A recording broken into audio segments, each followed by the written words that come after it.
Hello, beautiful people. Yay. Happy Valentine's Day. Happy Love Day. Are you Happy, it? yeah, the I'm either gonna do the this old or the school this. Me too. child. These old auntie hands. I I'm can't about to do say, it. what are the kids doing though? They're They're like, doing something, and I think it's like this. oh, okay. Child, my fingers. I feel like I'm trying to Yes. throw up.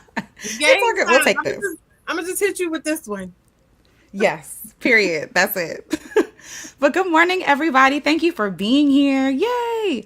Hi, two L's. Hello. Hello. Aw, I'm excited for a conversation with two beautiful women. Thank you so much, two L's. And you're beautiful as well. Thank you.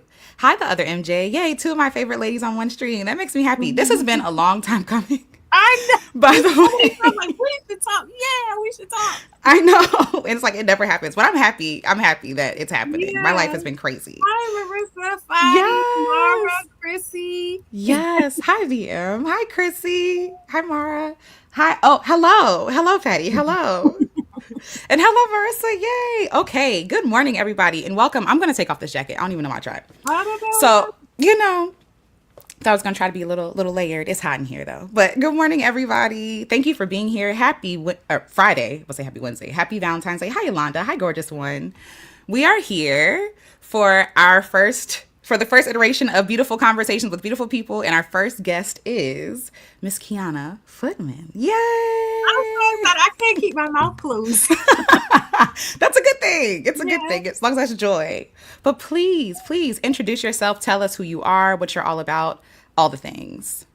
Please. Okay. Well, my name's Quianna Footman. You put me on the full screen. Okay.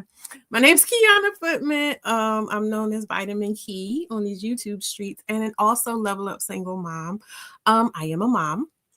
I have two daughters, and I am a friend, and I am something of an advocate for single mothers and Black women that are just trying to self actualize.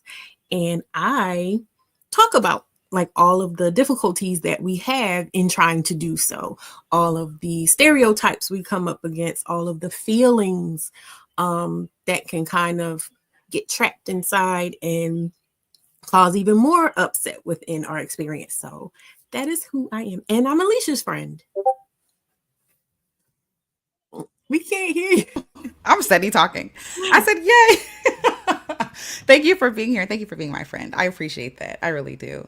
I do want to ask you, when you talk about self actualizing, what does that mean and what does that look like? In my mind, self actualizing is really just allowing yourself to naturally be and like what you naturally be and like without trying to conform to different criteria that's not authentic to you. I love that.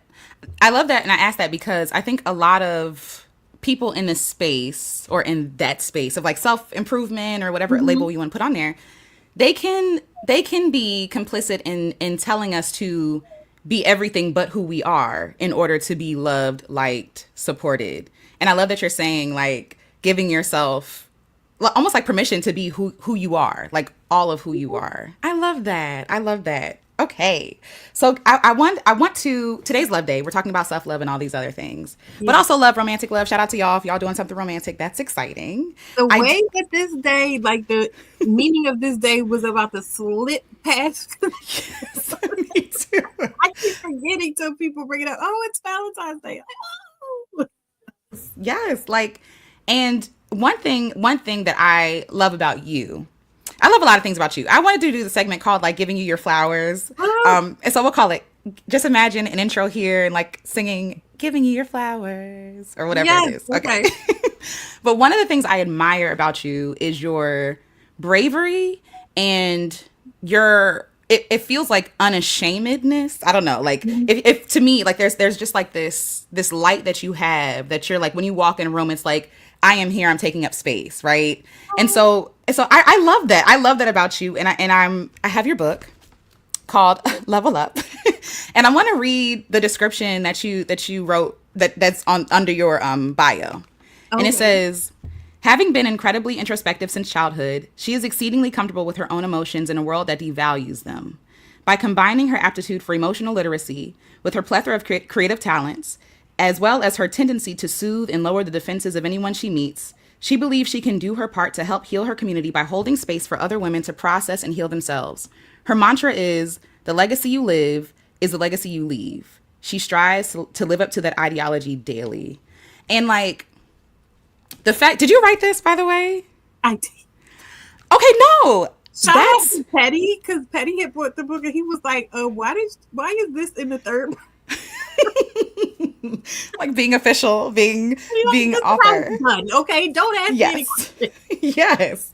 But I love first of all, the fact that you take up space even in your description of yourself. You're not playing small, like you own who you are. You're like, "Yes, I am emotional and I own them." And also like the fact that you know this about yourself, that you are very disarming. Like you're very there's something beautiful about the fact that you walk through life without shame that I can pick up. And I'm not saying that shame is never there, but that gives people permission to also loose themselves from the chains of their shame as well. And I think that is so healing. It's so a gift, such a gift. Like you just being yourself is a gift to all of us. And I wrote down, I said, one thing that I like about you is that you're brave and honest and you take shame and turn it on its head. And you take that shame and use it to set others free, right? What people think that you should be ashamed of, you're like, you work through those things and you also turn around and set other people's free. And I want to ask you, like, what does it mean? What does it look like? What does it feel to be able to take up space in a way that's very honest and is unapologetic? Like, what does that feel like for you? Obviously, like, I'm on the outside looking in, but I want to get Right. into your space and know what you feel and think. Um, Honestly, it's a lot of work because I think it comes from, for one, I am very in my head.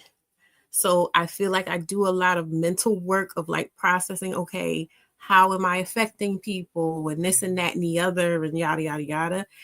And I had to grow and learn how to incorporate myself into that consideration. And so it's a lot of work of being aware of how I'm feeling, aware of the effect I'm having on people. Um, and I think to your point about like me disarming people, that's by design because I'm like, I want to feel comfortable. And so I guess I'm trying to help you to feel comfortable enough so that I don't have to feel uncomfortable around you. So it's a lot of work. To that point, like that's so interesting because I feel like I try to do the same. Like Mhm. I think when we meet new people or when we're coming into a space, like I think everybody kind of feels like, I don't know, like I'm learning these people, Mhm. like do I trust you? And for me, I'm just like, I like to present myself like I'm not competing with you. I don't mean you no harm. I'm just happy to be here. So I think that invites people like you're talking about to I think that invites people that you're talking about to feel safe. Like Mhm. you're not out to get them. You know what I mean? It stems from a desire to feel safe. Like I guess I'm embodying that thing of be the change you want to see. And so it's like, okay, I need I need the space to be safe. So what can I do? What can I do to make it safe for all of us and we can have a win-win? Oh, I love that. I love that. I want to ask you, one of the questions I have is, what has your honesty and your bravery cost you? Like, what has it cost you to be brave and to be honest? Um, I will say that it's cost me my the word innocence doesn't feel right. I say naivete because in being willing to say whatever the thing is and take whatever response people get are going to give, it does require kind of a maturity. And so I don't get to be the little kid. I don't get to just be upset. I don't get to just, like I said, because I'm always hyper aware and always doing that work. I have to be like if they say somebody has to be the grown up, it's usually going to have to be me, unfortunately. So I, the way you put that is like, oh, like all these boxes are opening, right? But like when you're talking about that, it really is like somebody has to be the mature person, right? Somebody has to, I think because we are all so, I feel like everybody's very sensitive. I think a lot of people don't think that they are, but I think that we do a great job of keeping padding between us and our emotions and our feelings so that we don't have to feel those things.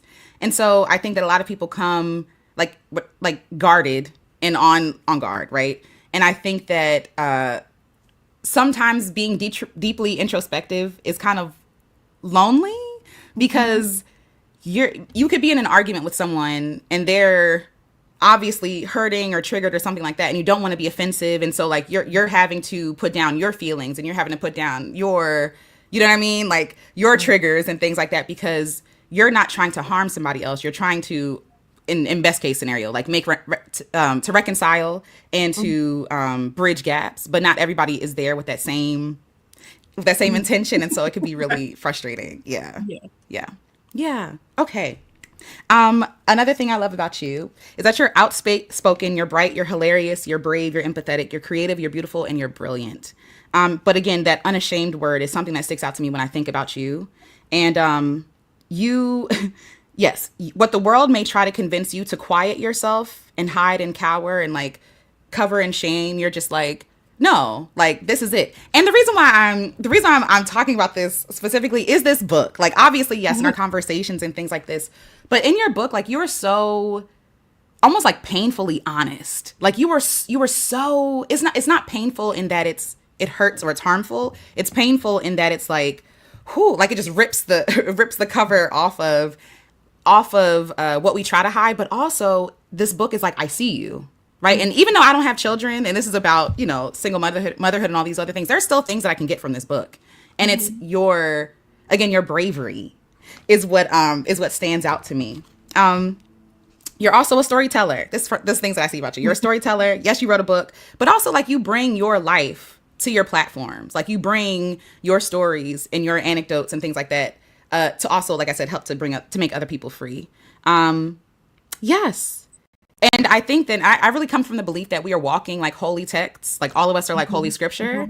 And I feel like we all have something to learn from the book of other people. And I love that you are like sharing your book as you're reading it, as opposed to like people feel like, oh, I have to wait till I do something or accomplish something great. And not saying that you haven't, by the way, but like I have to, whatever people say is great. Like, oh, I got to climb Mount Everest. I have to have all these, you know, I don't know, all this money and all this whatever. And you're like, no, all these degrees. Yes. Yeah. Yes. And your lack of asking people for permission is inspiring. You're showing up and taking up space.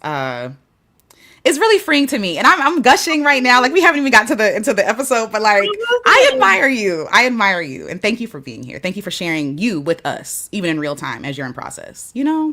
Oh, thank you so much. I admire you. Like I even now, I'm fighting back tears. Just being in your presence is so beautiful.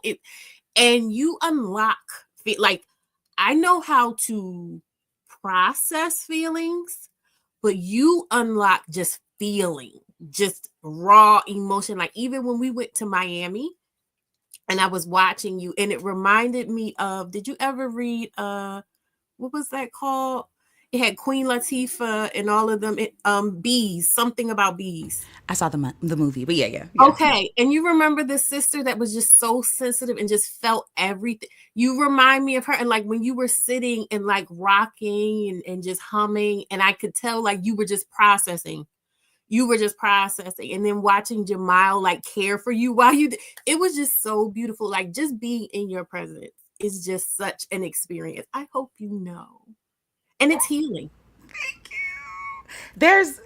That is so it's reassuring and it's reaffirming because it can feel like I'm a lot. I feel like I'm going to cry, and if I cry, it's okay. But like as somebody who is very emotional and very feeling and very very sensitive, and I own that. I own my emotions. I own all of it. I can fear that I'm too much for people, and so I retreat a lot, or I keep my thoughts to myself, or I don't. Because nobody wants, I don't want to be that person. You know what I mean? Like, oh, here she go again. Like, everybody has a joke about me crying or whatever. Even my family in Philly make fun of me for crying all the time. Me too. Right, yes. Yes. And it's like, literally, I cannot help it. I literally cannot. I've tried to turn my feelings off. I've tried to numb myself to my feelings or put that padding in there. And it's like, because I don't have that ability, like I have to do things that like keep my mental health like in check because yeah. To let the pressure out. Yes, yes, yes. And yeah, so I'm literally thinking about that movie, and I'm thinking about the sister. If it's the sister I'm thinking about, like she passes away in the movie. Sorry, spoiler Yes, alert, she y'all. Okay, does. She does. yes, it's almost like She's just, it was too much. It was yes, just too much for her. yes, Like, and I know you, girl. yes, and to that, and it's not saying that I'm thinking about taking myself off the plane right now, but No, I no. understand. Like, though I have those thoughts sometimes. Like, Mhm. it's too much. There's too much pain here. There's too much suffering, and like feeling these things is one thing. Wanting to do something about it and feeling so overwhelmed by all the evil in the world Mhm. is so burdensome. And you don't want to see people suffering, and you don't want to see people Like, crying what? There's and nothing. pain. There's literally nothing you can do in a lot Yes. of cases. Nothing. Yes, and it's heavy, and I do. This conversation reminds me of the conversation we had after the election, and how I feel like after the election, a lot of Black women, myself included, were pissed off, distraught. I don't know that I think I allowed myself to hope. You know what I mean? Like I allowed myself to hope, and and I think when I woke up that morning, because I wasn't staying up late, because this happened before, and I was like, this is looking bad, so I'm just gonna go to Yeah, me sleep. too. I just turned over. I was in the Discord and everything. I just said, all right, Yes, yes, turned over forget to it. sleep. Yes, and I woke up that morning like this cannot be real life. Like this can't be real life, and also feeling that pain. Shout out to Marissa. Marissa's here, but I texted her and I was like that feeling of like when you're a Black woman and you're overqualified and you've done more than enough, and like people are asking you to jump through hoops and all this other stuff, and you did all that plus some, and even still nothing you do is enough. Like they're still going to discount you for whatever reason, and then after that, It was only happening because they did not want us. exactly. And that's something that we know, but also like to see it in your face like that, and then to have people turn around and immediately ask us for more labor is like it was like the knife and like the twist in the knife, right? Like, yeah, we don't value you to lead us, right? We don't value, but we value you enough to use you as Actually, labor. because they were hateful. They were saying such mean, nasty Yeah. things Yes. as a means of saying, like, we're never going to put you in that position. But at the Yeah. same time, now get back to work. Yeah. Yeah. Like, anywho, but yes, yes. But this, again, you providing safe space, you being so clear about who you are, and you being so brave and so honest and so vulnerable allows you to also be brave and honest and vulnerable with other people and not shame other people. And so like, and I want to talk about a little bit as we're going through, I want to talk about the space with specifically Black women online. Okay, we're going to go there. Yes. Okay. Because you talked about this on your channel and you did a whole live stream and a whole video about it. And I want to hear your thoughts about like, I believe that shame works. Shame works, and it's not good that it works, right? Like shame. And I think that a lot of people are so used to listening to shame, right? Like they're so used to tuning in to people shaming them that that's how a lot of people are used to receiving their messages. Share your thoughts. Please interrupt I me. think, because I can say, during when I was in the crucible of going through the stuff that I was going through that led to the book, there was a point in time where I won't say I sought out harshness, but I did respond to harshness um with action, I guess, with willingness to change or whatever. And I think it was because of the intensity of just being done with being in that position. So it's kind of like the level of energy um was very dense. And so I think that, like, now being in this space where I can be softer and I want to be softer, and I'm creating softness, and softness begets softness, yada yada yada. That place wasn't a soft place. I wasn't in a soft place. And in order to get out of that soft place, I think I was able to transmute the intensity of that to kind of propel me to a higher consciousness, or a higher vibration. Thank you, Themis. Um That's my idea about it. The issue that I see with it, though, within the Black women's content space, empowerment space, is that I don't feel like I see enough of a free flow of energy of people kind of moving through. It feels stagnant, if that makes sense. I saw on Avatar: The Last Airbender where they were talking about the chakras, and they were talking about how energy gets caught up in this and that and the other. To me, within the Black women's empowerment space, it feels like stuck energy, because I know my progression through, like I said, the energetic field and the energetic mindsets and everything like that. And I went from being there to being here and here and here, and then eventually here. But it's just feeling like when you're looking at the where everyone's attention is going, it seems like everybody's attention is staying at that place, at that level. I hope that makes sense. No, that makes perfect sense. I think this idea of softness, right? And like, when do Black women get to be soft? Like, when do they get to be safe? When do they get to shed? Because there is there is armor, I should say, that we put on to protect ourselves in our day-to-day life that a lot of people don't have to carry. Mm-hmm. And so when do Black women, especially around other Black women, get to feel safe? Now, luckily, in, whatever word you want to use, I'm surrounded by Black women who allow me to be soft, and other like content creators like you yourself, Marissa. There are other people here that get it. Coco's here, Mara's here. Like, there are other women who see and honor the softness in Black women. And Marissa Price made a video on her channel called Black women don't need any more tough love, or something like that. Mm-hmm. I agree. Yes. I remember that. Yes. Enough. Like, the world is already so tough with Black women. Like, life, as soon as you're born, I was about to use an image, but as soon as you're born, right? Like, the world is tough with you. Like, little girls, go ahead, please. It doesn't take long before you get tough on yourself. It doesn't take long. Like, it's not like it's just I'm always I am fighting other people, but that seeps in. And like, even that, when you talk about my book and just how open and honest it was, I was devastated, and I was disgusted, and that was a very raw time, and I felt nasty and this and that and the other, and it was feeling like that had me making the decisions and putting the power in people's hands that were treating me the way that I was being treated. You know what I mean? Like, it was that feeling. That's why I wanted to talk about that feeling, because I'm like, you think it's just you. You think you're singularly flawed. And so, in a way, like, you deserve it. I wouldn't even say I felt like I deserved it, but I felt like I had to earn my way out of it.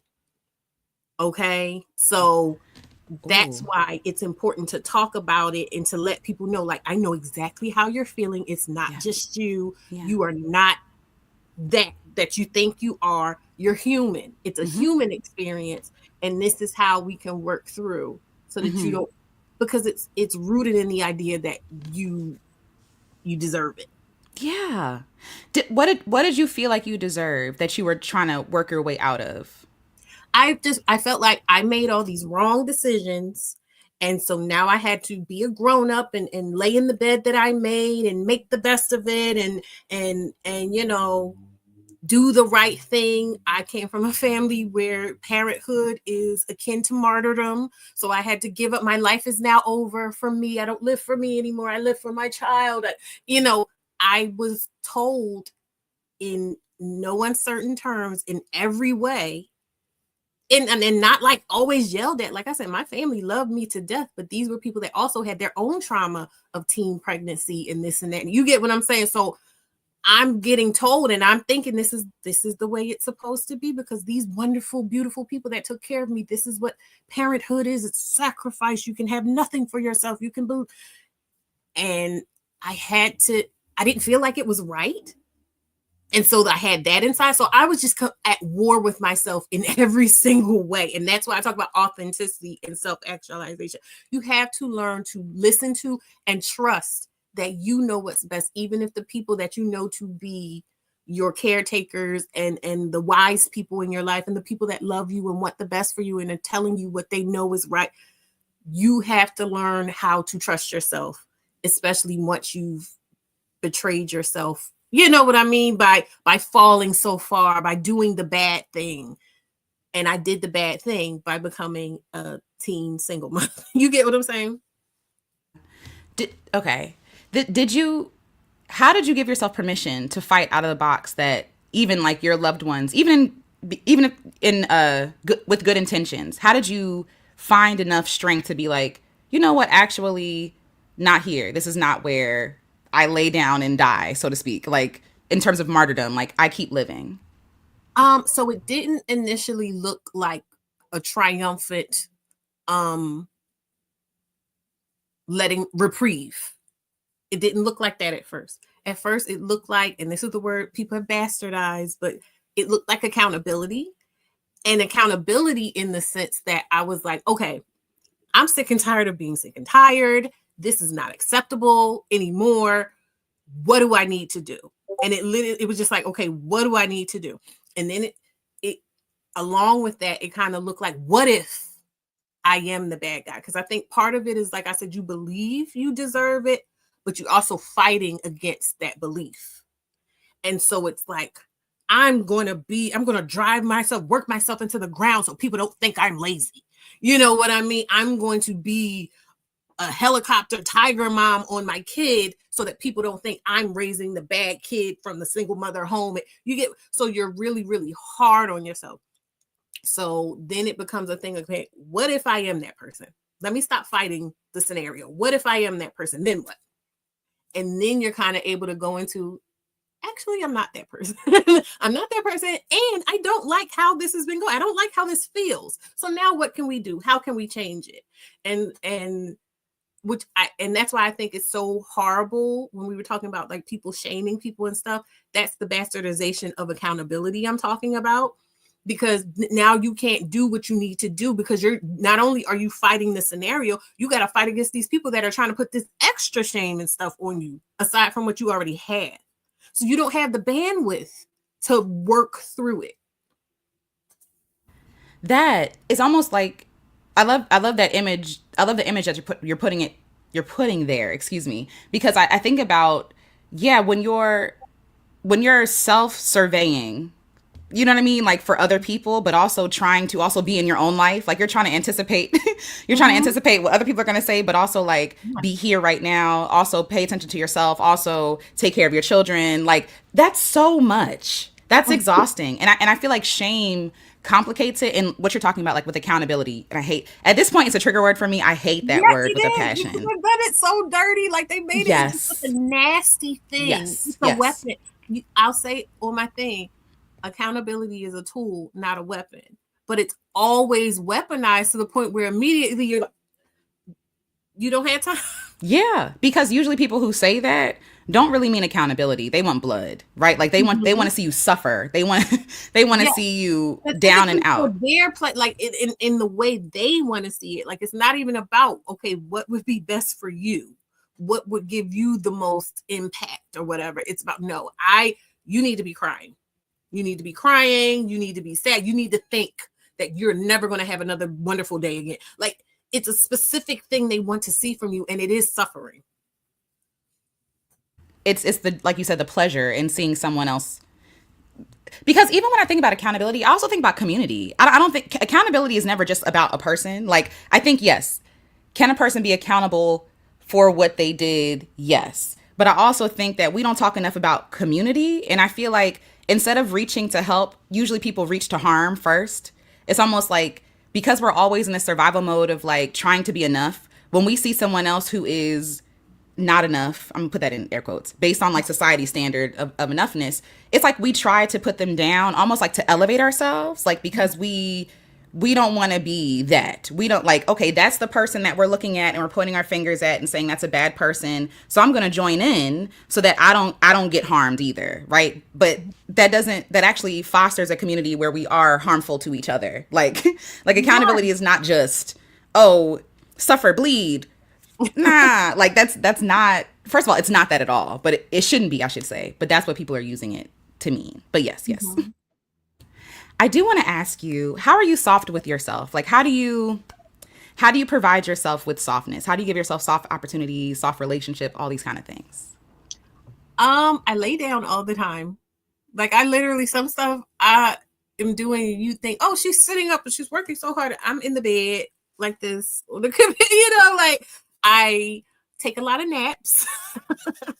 And I'm still working on, I'm getting better at not kind of beating myself up about it, because I'm still working through that feeling of like work has to feel like work. And but like when you said about me giving myself my due, and when I signed up for school last year, and I got recognized by like the Women's Center, and I remember they were like, oh, you wrote a book. I just mentioned that I wrote a book, and they were like, you wrote a book, we want to work with you. And I'm like, okay. And I remember I was supposed to send them an email or something, and I was like, let me know if you need anything else. And the lady wrote me back, you've done enough. And I remember really like, I've done enough. Like I have done enough, because I'm thinking about all of the groundwork that I had already laid in. The book exists. The platform is there, where I have videos showing you what I think about things, where I have a whole video explaining to you exactly what level up single mom is supposed to be. Like in the midst of all that doing, I don't think, I know sometimes I don't realize exactly how much I've actually done. And it feels like I've done nothing, because I don't have certain accolades. I haven't hit certain milestones, but that is something within the last week or so. I was talking and concerned about it. I was like, I'm recognizing that I have a story within this experience that I feel like is like the very beginning. Like I feel like I haven't even, but there is a story there. There is something that I can explain about how I got even here.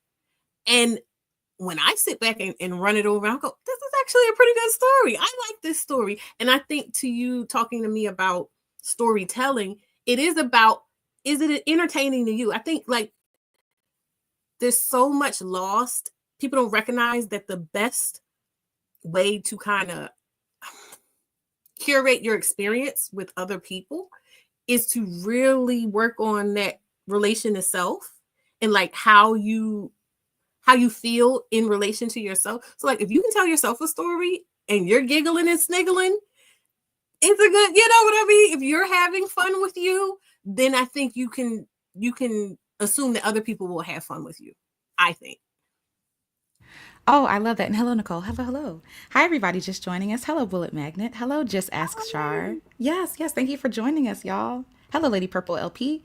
I do think when you're talking about, am I doing enough? Like that feeling, that question haunts me because, because there is some guilt and shame that I feel around just like not doing anything at all. Like, it's almost like I've been taught that from society that like every moment, like time is money, right? Or like time is you're wasting time or whatever. And then I had to think to myself, if I'm doing something I enjoy, that's not a waste of time. Like that's an investment in my joy. Like that is literally not a waste. And so if resting and doing nothing and laying there and like that brings you joy, do that, right? And then one because it happens in cycles, right? We go through a resting cycle. We should anyway, but America doesn't allow us to do that. We go through a resting cycle, and then like there's spring again. Like the nature always shows us there's a cycle, there's a time to wake up again and be like, oh, I'm inspired, and then we go back into retreating and resting. Where society has taught us to feel shame when we rest, or to feel, hey, Deshaun Burns, I'm gonna use this, or unproductive, right? Like. Yeah. But if you're producing joy, if you're producing memories, if you're producing, like you are producing something, it's just not useful to the economy. Maybe, I don't know, like, or maybe it is, right? And then you never know when the opportunity is going to come. Yes. To harness it. And that's why it's so important to be kind of present in what's going on, because you take it all in, and then one day something happens like, oh, I have a point of reference. I talk about point of references a lot. Like so many of us do not have enough points of reference in joy, in rest, and that's both seeing it when I talk about like what my examples were when it came to parenthood and womanhood and motherhood and all that other stuff. I didn't have a point of reference for the life I'm trying to build for myself. I didn't have a point of reference of what it is like to be fulfilled as a human being, and then as a woman, and then as a mother, and to be able to pass that on to my children. So that had to become clear as something that I would want, or is possible. A is possible, B I would want, and C, how do I get it? So I had to do all of that work on my own and fighting against all these other things that are just innate around me in order to be clear about it and then get on the path of doing it. Once you break that and break those other habits or break out of that mold, it becomes so much easier, I think, to just stay in that energy. You got to find it first. So That finding it, like the fumbling around, I think we need to give ourselves grace, especially like you said, if we haven't had this modeled for us. Like, we don't know what we're doing. You know what I mean? Give yourself grace to explore and to find like the thing that works for you. And to your point, like everything that works for everybody else is not going to work for you. So like using other people's standards or measurements of like what is productive for them, yeah. like there's so many other contributing factors. Like, how much energy do you have? Do you even want to do what they're doing in the way that they're doing it? Like, you don't have to do it the way that they're doing it. Like, do you want to go the, using air quotes, hard way? Like, I'm really realizing that like ease really is the way. Like because I found myself complicating my life and my process to feel legitimate. You know? Yeah, to feel legitimate. Exactly. Because it's just like, and there is credit, there is merit to that, because it's like, okay, how else do you gauge yourself? How else do you gauge whether or not you're doing well if people aren't watching your stuff? If you're not making money, if you're floundering in the things that mean something in society, there is that, okay, does this make sense? Am I deluding myself? Am I crazy? Am I just, am I doing the right thing, the wrong thing? And that's scary. That is scary. But It is scary. I also watch people who are doing so well in those respects. And I go, but that doesn't look fun. Like, is there maybe an option C? And that's what I'm looking for. I'm looking for option C. Like, I'm not necessarily, it's not about looking at what somebody else has and going, okay, I want exactly that. It's actually about just kind of, like I said, being aware of how you're feeling about stuff, about how stuff activates you, and going, okay, yeah, that's something I want to put into my experience, or that's something that's already here inside me, and I want to amplify it. Because it's really just about amplifying stuff that's already there. I love that because it is very much like that we use other people as a runway, right? Like, but like, yeah, at some point you got to get off the ground and go your own route. You got to like you follow people's molds until they no longer fit you anymore. And it's not to say like, oh, I put them down, whatever. We can thank them and bless them and keep on moving forward in our own way too. And to that point, like I was trying to be legitimate, and somebody asked Spaghetti Mac, hey Spaghetti Mac. And to feel legitimate to who and for what, right? Like to feel legitimate to, let's be real, my friends and family, society, right? Because everybody, I'm an artist, y'all. So like when a Black family hears artist, they hear broke, they hear poverty, they hear, oh, we're gonna have to be taking care of you for the rest of your life, right? And so I understand that is a feeling of love, right? Even though it can hurt my feelings, I understand that it's love. And also, right, like I have to give myself grace and permission to crash and burn, to get my wings again, to figure it out, because like this has not been done before. You know what I mean? And like I have to tell my friends and family, I don't know what I'm doing. I'm not pretending that I do. Like, but I'm trying my best. And like I think that we do have to give ourselves that room and that grace to find the joy. Because some people like spreadsheets. Some people like the 9 to 5. Some people really enjoy that stuff. Some people really enjoy doing things that way. That's wonderful for them. But everybody's not made that way. And I think there should be room for all of us. I do want to put this on the screen. Hi, Grace and C. Hello. Wow, a point of reference for for the actual life you're building for yourself while fighting through the outside stuff and inner stuff too. Yes, yes. Can I ask you, how do you, when you're fighting is exhausting. Like when you're fighting to break through, like how do you pour back into yourself what you've lost through fighting? Um, so by the time I get to that point where like I would be pouring back into myself, a lot of the times it's it's been revealed to me that I was fighting. I didn't know I was fighting. I thought I was just doing what I was supposed to do, you know? And so then once it's revealed to me that I was fighting, I'm just like, okay. And it normally looks like kind of a I'm letting this go. I'm putting it in your hands, God, have your way type of thing. It's just and I usually have to say to myself, I have to say to myself, you've done enough. You did everything you could possibly do. So for me, it's kind of like me figuring out everything I can think of to do in that situation and doing that. And then it's like, okay, maybe I wasn't meant to have it. And usually that's when the breakthrough comes when I'm like, well, maybe it's not for me. It's like, oh, no, it was. So I'm laughing, but that's infuriating. But I also get it. Like, I think there is beauty in letting go and like seeing what happens and what becomes of it. Um, but I do want to mention something you talked about with creating. Like you were saying, yeah, if you don't have X, Y, and Z, like, oh, the views, the followers, the money, like we use these metrics to, well, it was given to us really to judge whether or not something is successful or not. And it can be really I'm gonna speak for myself as a content creator myself.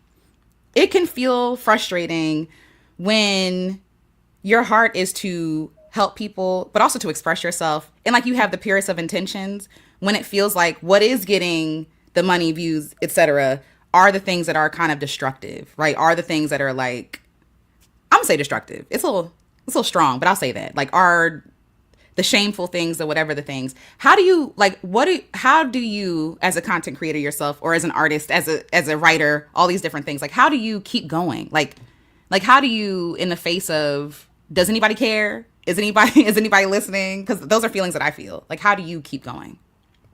So I in the last week or so, like I was kind of going through that, but I recognize Aunt Flo came to visit. So I kind of factored that in after the fact. Like, okay, maybe I was tripping, right? But I was feeling like I literally asked myself, like, okay, is it time to just hang it up? Like I don't think and then I had to remind myself, like, I do have people, I have you. You know what I mean? I have the other people in the Discord. Like there are people who are um affected, influenced, and I would hope blessed by me speaking. And there are other people that are going to come along the pipe that may need this. Like I started doing this because I needed it because I wasn't seeing it done in this way. You know what I mean? So I think and just because I turn off the camera or, abandon the platform, I'm still going to be going through these things. I'm still going to be experiencing these things. So it's like, why not? If I don't have, if nothing else but to have like a large time capsule to watch my progression, this is fun. Like this is fun. And I love social media. So I don't even think I would stop. I really enjoy social media. I really enjoy connecting with people. I enjoy what I really enjoy is when someone is like, I didn't know how to say that, or I didn't realize that that was a thing, or like I was experiencing it, but I wasn't even conscious enough of it to give it language or to solidify that as a concrete experience. And so that's always going to be something that I enjoy engaging in. And I feel like social media just makes it, like I said, a time capsule, something that I can, because I used to always like journals and just writing on random pieces. Like there's so much around me right now that I could go through of me just having ideas, sharing. Now I get to share them. So I think in that way also, it makes me, it feeds me even if I'm not getting, all of the things. I love that.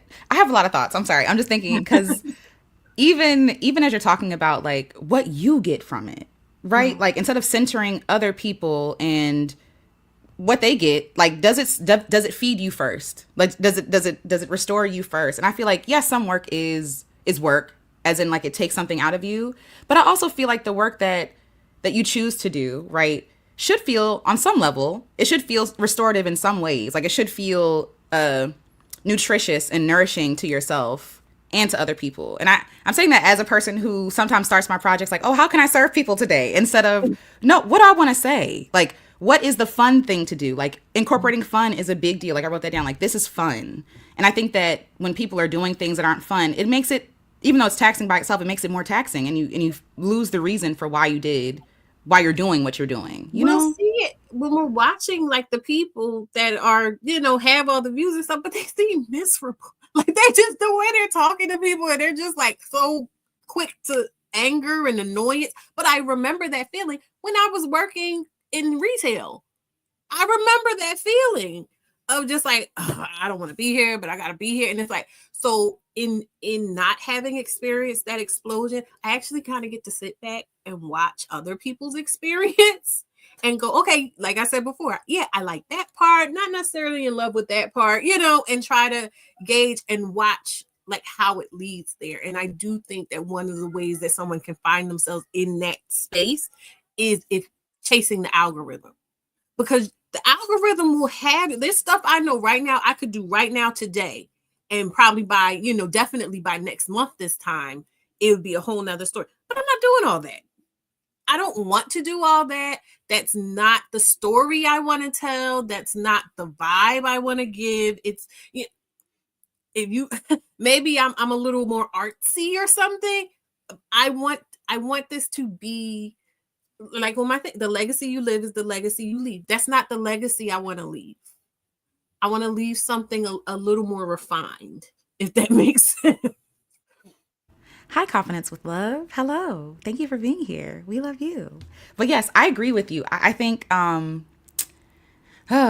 pressure to perform, I think, makes everybody grouchy and grumpy. Like, I don't think anybody, like, I think performers like to perform, but even for them, they turn it off at some point. And I think that for a lot of those content creators, and again, I don't know them and I'm not sure because I'm not one of them, but like I think for a lot of them that have like all this stuff, there are things that they had to do or they have to keep doing that kind of makes them angry. That kind of Yeah. takes the joy and the pleasure out of what they're doing. And to your If I'm point, doing that, I might as well just go yes, work a regular job where I know I can get my regular check on it, and my benefits and everything. Like, that part, because like again, what's the point, right? Like if you're not, I know this is whatever. If you're not having fun, what's the point? If you're not doing your own thing, charting your own path in a fun way, in a joyful way, in a pleasurable way, then like what is the point? Yeah, and like you, I'm not willing to do all that. I don't want to do all that. Because if I had to do all that, then I wouldn't be a happy person and I wouldn't show up happy. I wouldn't show up as myself. You know what I mean? And so I'm willing to lose the things that I guess that I would gain from that, to have what I do have. Because what I have is manageable, what I have is enjoyable, what I have is pleasurable, and what I have brings me a lot of joy. And the people in my community bring me joy too. And that, I'm good. You know what I mean? Like, there are other things, obviously. I'm not going to say that I never care about the algorithm. I never care about the money. That's not true. Like, I do, like most people. But when I can shut it down and remind myself, like, what is important to you, not to everybody else or metrics or whatever, because even vanity metrics are about other people. It's to look legitimate to other people. It feels good to the ego. But like, no, I think there is something beautiful and intimate with being able to go deep with the people that are in your community as opposed to just like being annoyed by them. yeah, You know what I'm saying? I want that feeling of familiarity. I want that feeling of, and again, it's about safety. I want to feel safe in the experience of doing this. And so I'm not going to feel that way if I'm chasing all of these things and I'm trying to bend myself and contort myself and what's that called? Make myself into a caricature, or like I don't want to do that. And also because I recognize that I am creating a point of reference for people. And so it's very specific, the point of and I'm not trying to call anybody else undignified or something, but for me, it's very important that people see that I am melding. You're a single mother and you still can be dignified and you still can be, you know, classic and beautiful and archetypal in a very feminine way. You get what I'm saying? Because they do so much work, especially, you know, women that look like me, dark-skinned women, overweight women as single mothers. They create this caricature that is so nasty and off-putting and unworthy and that's the feeling you're supposed to get. I'm trying to undo that. And so for me, I have to be really particular about how I present myself, how I present the platform, and how I curate the space for people, because you're supposed to be, it's supposed to be like at the end of the Wiz, you know, where they unzip them things and they come out and they're like, oh yes, finally I can be my beautiful self. I can dance. You know, you get to dance. You get to dance freely and you get to be beautiful and black, you know, and just revel in it. And so I can't just be out here like, hey girl, you know. I can't do it. That's not what I want to do. No, it's but that's never what it gives. Like I never want you to think that like you're even close to tiptoeing that line. Like, oh yes, you get to dance. Yes. And I'm reading from page 18, the introduction of your book. And the last line I highlighted, I'm here to tell you that you deserve all the best life has to offer. And like the fact, well, one is at the end of the page, but like it's like almost like pause for a second and meditate on that, right? Like I am here to tell you that you deserve all the best life has to offer, and like that's what you do. Like no matter what you, even when you talk about your own things, like you speak even about yourself with so much grace, that a lot of people can't even give themselves. You know what I mean? And not saying, and I didn't use that word grace loosely because you know what I mean, but like you speak with yourself with so much love. You know what I mean? Like you're worthy of love. And to hear that from someone else when you can't see it yourself is life changing. And I want you to know that that is like the message that you give again when you show up in the room, because it's not like you take, like, yes, you take up space, right? But you also invite other people to take up space with you. It's never just like, oh, you know, it's only me. It's not about me. It's like I won't say I don't want to be the center of attention. I think, oh, wake up. You know, I think I'm growing into, at almost 40 years old, I'm finally growing into being willing and able to admit that sometimes I do want to be the center of attention, right? But that glow is warm and it feels good and I want to share it. That's what I want to share. Like, come feel this with me. That's what it is. Like, come feel this with me. I love that so much. I love that so much. Thank you for sharing. And yes, thank you, Wake Up Makeup Slave, for the $5. I really appreciate that. This is going straight to vitamins, so thank you so much for that. I really appreciate that. And happy Valentine's Day! Yay! Valentine's Day. Oh, Valentine's Day here too, but it's Valentine's week. It is. Period. Hello, almost 40. Where, girl? You look like you in high school. That. All right. Okay. So I do. I want to talk about all the things. We're going to talk about all the things, but I do want to ask you some questions. I wrote down some using our quotes. Beautiful questions. These are just questions I enjoy to ask beautiful people. It's more about the people that I'm asking them, and you can answer these questions in whatever way you want to answer them. Also, feel free, chat, if you have a question that you want to ask, or if you have something you want to share. Feel free. But okay, keep it kind. Keep it cute. I never really have to tell y'all that because y'all are kind and cute people. Okay, so the first question I have is, what brings you joy? What makes you happy? What makes me happy is knowing that everything just feels, everybody's safe. Everybody I love is safe and nothing is going bad right now, and just being able to feel contentment. Contentment is the word. I love those moments and I feel them more frequently of just like, what a blessing. And that's it. I love that though. Okay, first of all, Themis, kind and cute. She forgot I'm here. Please. You could be kind of cute. Don't do that. But no, but I think that, right? Like, I think we overlook contentment a lot. I feel like, first of all, we don't even know what enough is. Like, Hmm. what does it even mean to be content? I feel like we're always striving for more, always searching for more. You know Um, what? I think we're mhm. trying to put it in a box. I think we Yes. think it's supposed to be something specific that we, again, we have no point of reference for, but we think it's something really, really specific, and everything is just not it. And it's like, no, it morphs, it shapes, it depends on where you're at. It can literally just be like, oh, I finished all my homework and I've got, a good 3 days where I don't have to worry about anything right now because I'm going to have to do homework for next week. But I got a few days in which I could just go, huh. I love that. Almost like the feeling of taking the bra off for those who have breasts. Yeah. Like Yeah. that. Like, look for that. We don't know. We're Yes. not taught to look for that because, again, we're always taught to fill up all our time with Yeah. um being productive. Being productive, like we're some unfinished project that always needs tinkering with. Like, just live. You know what I mean? I love Mhm. that. It's found in the little things. Ooh, yes. What makes your life worth living? Oh, my baby. My baby is so sweet and she's so funny and she makes me feel like perfect. And I don't mean perfect like, oh, I'm perfect. I mean perfect like you're wonderful just as you are. Like she mirrors that back to me. Wow, I feel like I'm gonna cry. That's beautiful. I'm That's fighting too, so just know it's not. yes, okay. Well, tears are allowed here if you, but no pressure. But I think I know, that's I've been feeling like so sad. I'm like, I'm a G.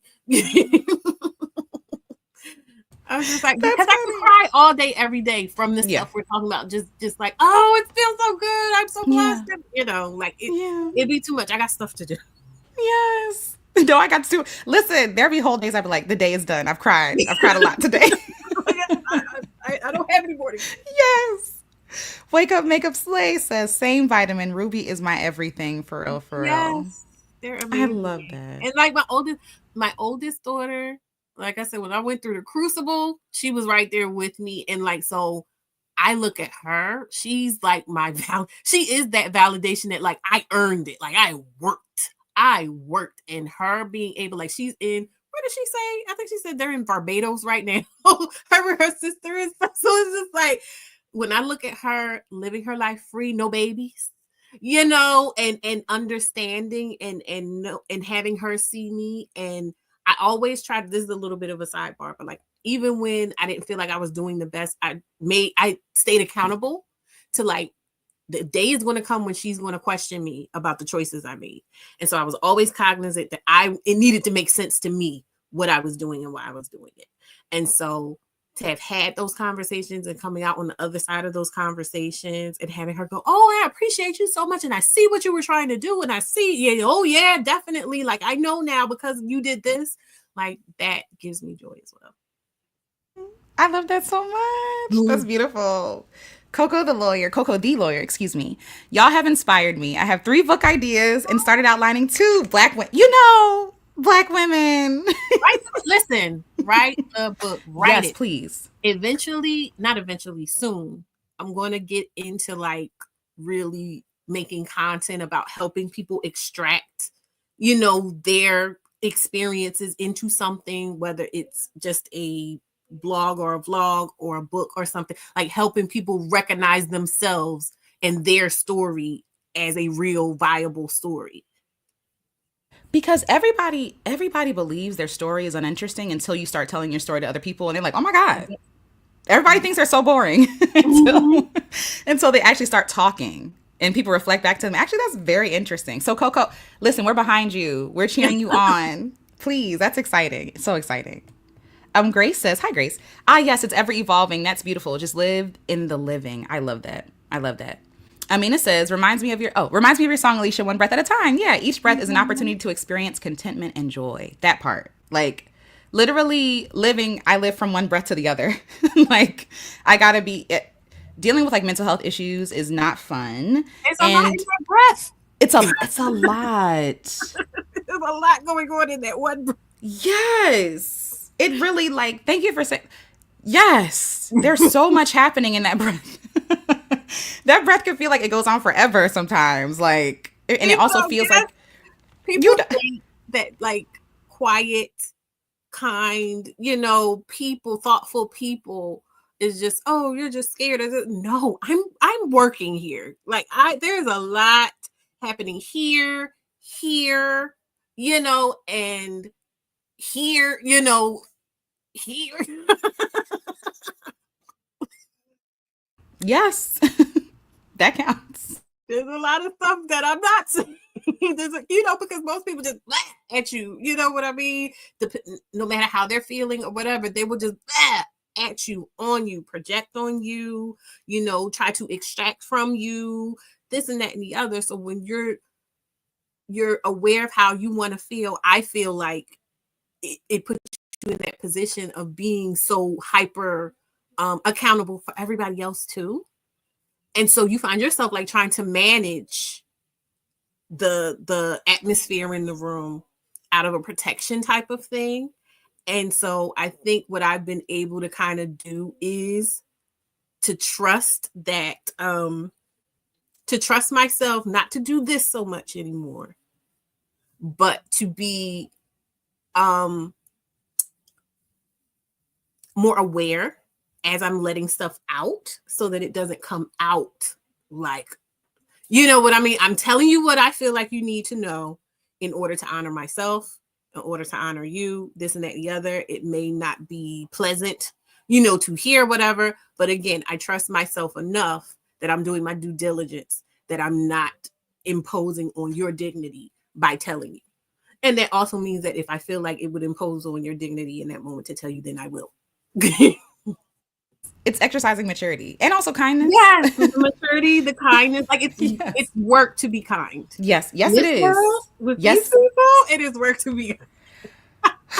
I saw. Okay, I saw that. I haven't watched the video yet. It's in my watch later video. It's in my watch later list. My watch later list, by the way, is like 3,000 videos long. I'm never going to keep Yes, up with all. I have so many different playlists and stuff. I'm like, I'm taking this for later, and this is for recipes, and this is for motivation, Yes, and it's none of it's getting it's watched. like a Pinterest board, right? It's just not coming back. One day. Right? Yes, absolutely. But I do think like this. Somebody said like it takes strength to be kind, and it's so true. Like kindness is a strength. Like it's so easy. It's so easy to repay evil with evil, and I'm not saying okay. Okay. It's so easy to repay evil with evil. I'm not saying that that's always bad. I know. I'm not saying it's always bad. I know.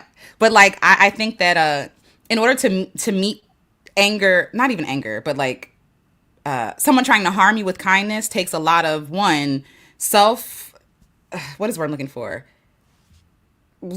Leveling yourself, like kind of like securing yourself, having a good foundation, and then also like being kind enough to hear past what they're saying. Like I hear you trying to hurt me. I hear you trying to hurt me. Right. I hear you. I know exactly what it is you're doing. Like, why are you Yes. doing that? Yes. You don't have to. Please don't do that. And then you get that urge because you know exactly what to say to that person to completely destroy them. And you don't. And you're just like, Yep. Yep. I'm gonna eat it. I'm gonna bite my tongue because my thing is like my intention is never to harm the person. Whenever I have confrontation, my goal is always reconciliation. That doesn't always happen, obviously, but like I'm not fighting you. I'm fighting if we're in relationship together. I'm fighting for you. I'm fighting for you to understand me, for me to be heard, for me to understand where you're coming from. It's not about I'm trying to tear you down before you tear me down. I think that's how a lot of people argue. It's like oh, you're coming for me, and because we feel so triggered and afraid, I'm gonna hurt you before you hurt me. And my thing is like I don't want to hurt you at all. I have no intentions of hurting you. I don't want to hurt, and I don't want to Right. hurt. Right. I want a win-win. Yes. I'm always for the win-win. And the only way that we can do that is by being honest and by being forthright and being vulnerable. Like by saying, you said X, Y, and Z, that hurt me. I can hear that versus like you like, but I understand that that's not easy to hear for people because I think when we hear that we've done somebody wrong, we hear what we think that they're saying to us sometimes and not necessarily what they are saying. It's like, we all do it. And I'm not, we all do it. We all have our own internal traumas and things like that that affect how we interpret things that happen to us and the way that people say things to us. But like, I long for the day where everybody can put down their swords and their armor. Like obviously this is a perfect Mm-hmm. world, and be unburdened by so much armor. Like it's such a burden to have to be so armored all the time. But also that means that people have to be kind and people have to be thoughtful and caring. You know. And that's what I say. That's what I say specifically about my platform, Level Up Single Mom platform, because I'm like, single moms have to carry around armor all the time because people are constantly hurling like Cersei had to do the walk of shame, and it's like shame, shit, that's exactly how people want you to exist in the world, and you're just supposed to take it. And I let them know, like, you don't have to do that here, because the real work we need to do is underneath that armor, and you need to feel safe in order to be willing and able and have the bandwidth to do that work that is so needed. Because at the end of the day, it's about, we have kids. Our kids are going to be the next grown-ups. Our kids are going to be creating and living our legacy. Do you want them all discombobulated, or do you want them experiencing and perpetuating joy and abundance and contentment and safety? And like, what do you actually want to carry into the future because you were here? Wow. Okay. That's stunning, by the way. That's stunning what you just said. I do want to read this comment from BM. Been having this combo in my head and came to some of the same realizations. I feel it's validating and confirming my purpose. Thanks for this live. I'm a single mom, and yes, I still have value. And Yeah. that BM, absolutely you do. And also that last line makes me so sad because how can a mother not have value? I don't understand the way that the society is sick and twisted. We understand that, but the way that evil is good and good is evil, like how does a single mother lose value? That doesn't make sense to me. But obviously we're listening to, or these ideas, not we're listening to, but they're telling us these ideas But can we from. talk about how I didn't even, I'm sorry, go No, no, ahead. please, no, no, please. The, the concept of me having value was not something that, like, I'm talking about value that could be exchanged or bartered with, was not even something that I was thinking about when I was just me, when I wasn't a mother or a single mother or a teen mother or a black mother or any, when I was just me and I'm a kid thinking one day I'm going to grow up and I'm just going to live a life and whatever. The idea that, oh, you have some kind of value that people are bartering on or whatever, that had never crossed my mind.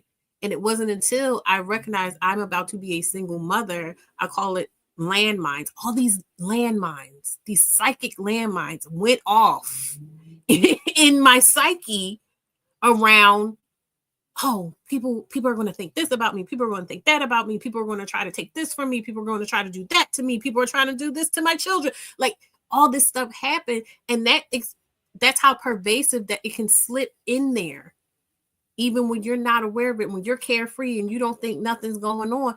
It's all being implanted within you so that at the right time, it goes off, and now you're right for the plucking.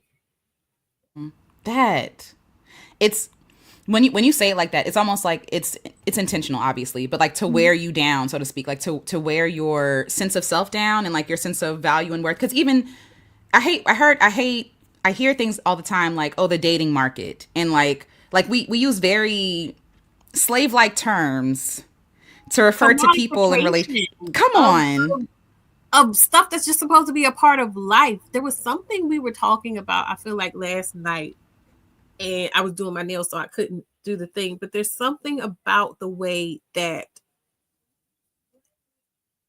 we were talking about Steph Call and this idea of like wanting something that seems like a fantasy or something like that, and like that's bad. And I'm not saying that you shouldn't have your wits about you, because there's some things that is just ridiculous, and I'm not gonna go no farther than that. But a big part of what broke my heart during that time when I was really going through it was the fact that I felt like I could not trust the things that I wanted. I couldn't trust that feeling of like, oh, I want this thing and I think it would be great to have this thing, because that's what leads you to being open to certain experiences or certain people, or you know what I mean? So it was like, I don't like the idea of putting people through what I went through, in making them, in teaching them to shut down desire and like authentic desire. Like, I want this thing. I want this thing.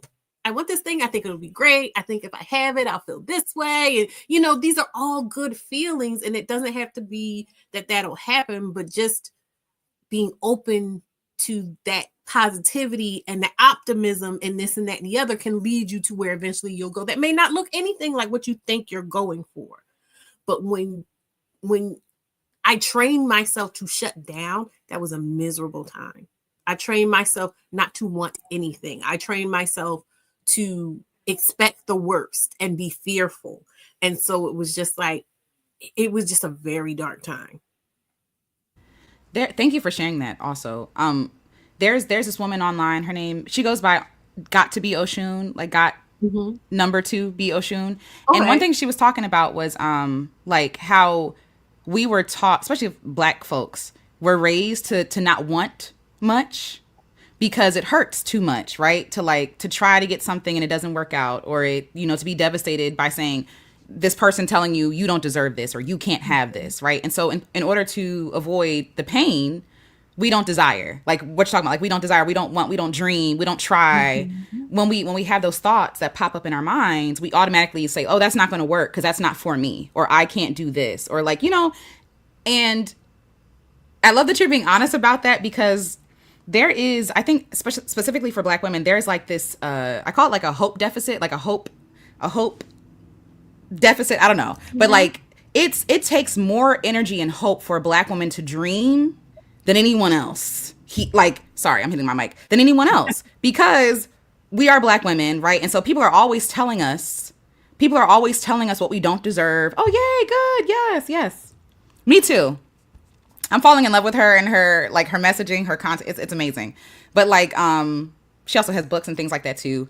But yeah, like this idea of, if I don't want it, then I can't be disappointed if it doesn't happen, and nobody can take it from me. Like, it's this idea that like, if I want something, if I love something, if I try something, people are going to see me trying and wanting. They're going to come for me and try to drag me back. Take it from me. They're going to try to stop me. They're going to laugh at me. Yeah. There's so many things. It's so focused on what can go wrong, and it's painful, and then it's numb. Yeah, and then it's angry, and and it's just not. It's not good. Yes, because to that point, like, we become angry because we become embittered, right? And again, I use this word, obviously, Black women embittered, people use that to be whatever. We gotta start reclaiming these things because they are accurate, but it's just that they're weaponized. Right. Correct. Yes. Like, it's you become embittered because every time you try to reach for joy, someone is slapping your hand away or telling you why you don't deserve it or whatever, or work harder, Black women, you haven't worked hard enough. And that we have to earn joy. We have to earn rest. We have to earn pleasure. We have to earn our dreams. Like, everybody else gets to dream. Everybody else gets to be happy and gets to try, but not us. And also win that thing. And I say win because, and I'm not going to say that everything that we do is not going to work out, but some things don't work out simply because of our context, right? Or people say that it won't work out because of our context. That's devastating. Like, if let's say there's a deficit, right? And let's say that everybody is here at this point trying to get here to wherever their dream is. Black women are coming from back here. And so like and so in between here is not just open space. There are waves that we're fighting through. There are people that we're fighting through. There are thoughts that we're fighting through. And like, I want to recognize that, but I also want to encourage us to go slow and go kindly. Like, if you're not under the sound of my voice, but if you're a Black woman, right, and you're listening to this specifically, like, understand that it usually takes more energy and more time and more oomph to get there, to believe in yourself and to try. But just because it doesn't happen the first time doesn't mean that it's a no.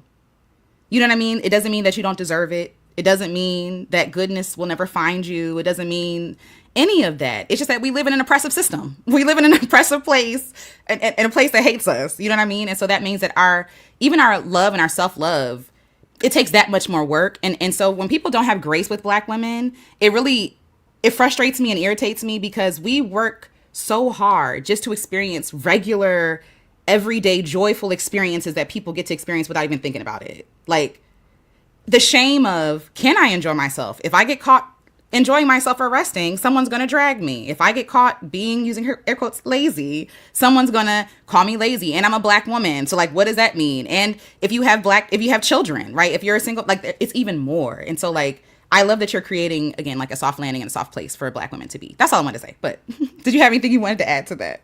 No. Okay, perfect. Okay. All right. So I'm going to ask you to pick a number 1 through 19. Why are all the numbers swirling in my head? Okay. 17. 17. Ooh, okay. Well, this goes on what we're talking about. What are 5 things that make you happy? You said 5? Okay. Okay, so the Discord. I really enjoy just being in the, like, I don't know how to explain it. It's just, I need it. I need it. I really enjoy being in the Discord.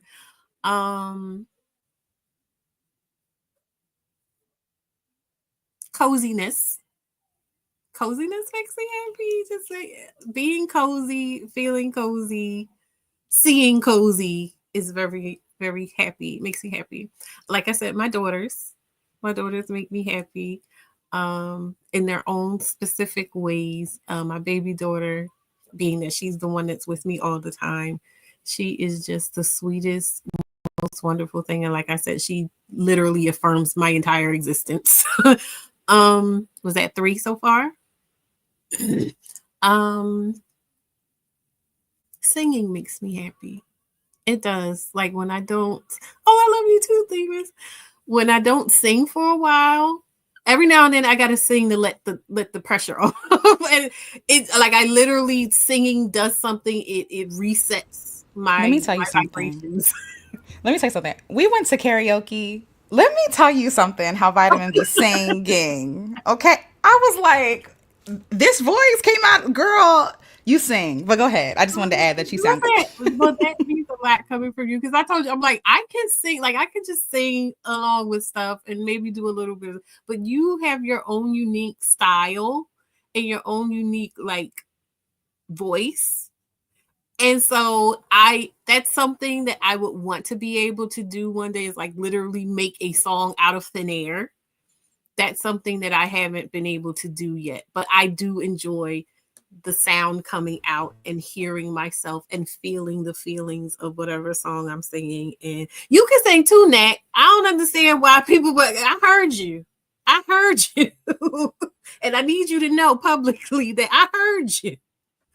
And then the last thing that makes me happy is, honestly, my relationship with myself. I catch myself so much now being like, you did that. Good job. You know, like, and having these little moments with myself, I'm like, you really did a good job. And I love that for me. Hi, LB. Yeah. Oh, LB, hey girl. Hey. But yes, I love that. When you said, my cheeks hurt because I'm smiling so much. But when you said like your relationship with yourself, like that should bring you joy. That should make you happy. And I have so many thoughts. I'm gonna think about it, but I do want to read. I do want to read what people are saying. Yes. Aw, Themis, that's so sweet. Yes, we love Vitamin. Vitamin can sing. I had a feeling you had a beautiful voice. Right. Right. Some people talk and you can tell, oh, that person can sing. That person can sing. I feel like Yolanda said, you said, like, no, you don't. That's what I feel. I feel like, hey guys, that's what I sound like to myself. Please. I've learned to just deal with it. You do not sound like a Muppet. Mm-hmm. People are asking if they can get a few notes. No pressure. We'll see. We'll see if it just comes out because I can't do it under pressure. Okay, okay, okay. No pressure. We won't look. We won't look. Sorry for the noise. The Eagles parade is today. Oh, you're fine. You're fine. It's noisy here too. There was a siren earlier, so it's Okay. all good. It's what? It's the city. Mhm. Okay. I do want to ask you, um, what? Okay, what is your idea of home? Mm. Like, immediately I start thinking about when I think of home, I think of a place. But when you think of Mhm. home, when you think of home, what do you think of? um, I think of it's hard because I'm feeling a feeling, and so I think of contentment. I think of contentment and safety and just like this is my space and I have everything I need and I can huddle up and I'm fed and I'm warm and I'm cozy and the people I love are there and everybody's okay. That's a big part of it too. There's something about just knowing everybody that you love is okay. I love that. I love that because you can have the building, you can have the Mhm. rooms and the bed, but if all those things, all those elements are missing, then it doesn't feel like home. But Mhm. yes, yes, Eagles. Shout out to y'all. Period. Grace says, I love that. Celebrating you. Yes. The new acknowledgement when you do something. Yes. Mhm. Yes. Yes. What does success look like to you when you think of in this at this time? Because it could change later on. But at this point, when you think of being successful, what would that look like, or what does it look like if Very that's what you honest feel? right now, it Mm-hmm. looks like money. It looks like the money I need Period. to just live the life I want to live. I love that. You're like money. Period. Money, like money in my hand, in my bank. Okay. Immediately. What are you grateful for your? What are you grateful to your body for? What are you Mm, grateful for? breathing. And when I say breathing, I mean like I developed an appreciation and an understanding of breathing in like having to walk to and from work for a couple of years and I learned I learned this little trick of like when you're walking fast or something like that, don't change your rate of breathing. Breathe all the way in and then most importantly breathe all the way out. And if you just focus on breathing all the way out, you won't get winded. Now I got to go down on a treadmill and try out this theory I mean, because just focus on when you're breathing out, breathing all the way out. Because what I think, this is just me again paying attention and being nosy. When you walk fast, automatically you start trying to breathe fast. And so you're not getting all that carbon dioxide out. And so if you're not getting all the carbon dioxide out, you're not getting all the oxygen in. You don't have room. And so I think that's why your breath, and I started noticing when I just focused on breathing all the way out, I could walk and I could walk up hills and stuff like that. And I would be like, at the end of it. that's so real because I hold my breath so much. I breathe very shallowly, like When very stuff here. is going on, when you get stressed, automatically Tighten you up. stop Yes. breathing. Thank you for that. I appreciate Mhm. that. And I agree like breath. Like I've been researching the body and I whatever. You know, I'll be going live about trees Yeah. and cells and things like that. But like I've been researching the body about breathing and like there's so much that happens when we breathe that we're not even aware of. Like even like Mhm. our diaphragm working, the lungs expanding, them taking oxygen and putting it into the like it's just an amazing process and all of I that. Like remember when you said you were going over like all the little processes of the body. It was so cute. yes, because when we live we and I want to have a segment called "We Live in a Sci-Fi." The way like we're in a sci-fi right You now. are the height of technology. Yes, Everything is in here. yes, and your body conspires just to love you. That's it, just to Mhm. keep you alive and to love you. So anyway, I love that the breathing, the breath, the slowing down, the being present enough to notice that you're not breathing, right? Yeah.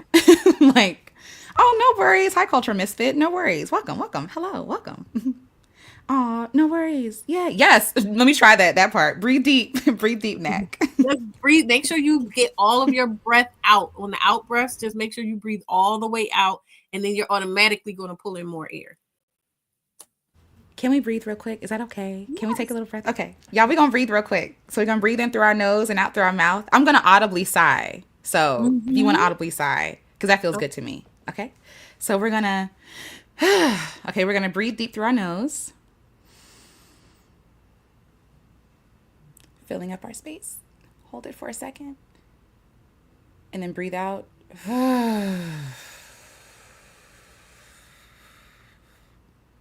We're going to do it one more time. Breathe in.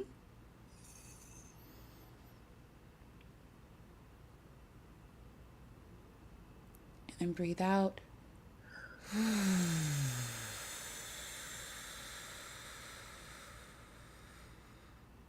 Yay. That felt good. That's so good. Oh Doesn't yes, it? for you. When you start paying attention, you'll feel those little rushes of like whatever Yes. these chemicals are. Was it Yes. oxytocin? Was it dopamine? I don't Right. know. I felt it. I felt it. Yes. I feel so much more calm and grounded right now. Like just checking in with the breath. Thank you for that. Thank you for the invitation. I Thank appreciate you. that. Okay. When when you look into the mirror, what do you see?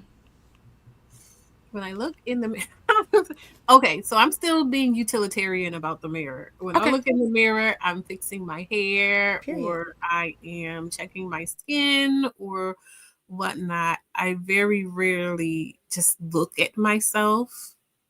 I do feel like, and this is me being vulnerable right now, I'm still working on like being fully aesthetically pleased. I'm not I know what I got going on and I know it's great, but also being in the beauty industry, because I'm a licensed cosmetologist, I know what could be.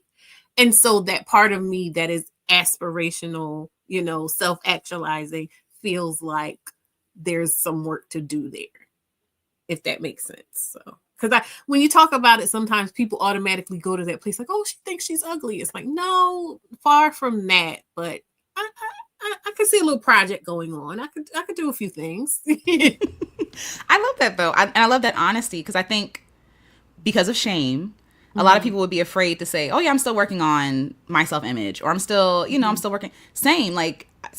I've done this. I have this new ritual where I take a bath. I take an Epsom Mm-hmm. salt bath, okay, with candles and Yes. music. Yes, I make it in this apartment bathtub. I still make it cute. Uh-huh. Okay. Oh, I used to turn out the light, put on candles and stuff in the Yes. bath, and just be in there. Yes. Music, peace. I bring like my phone sometimes to write down my thoughts or like a video game or a book.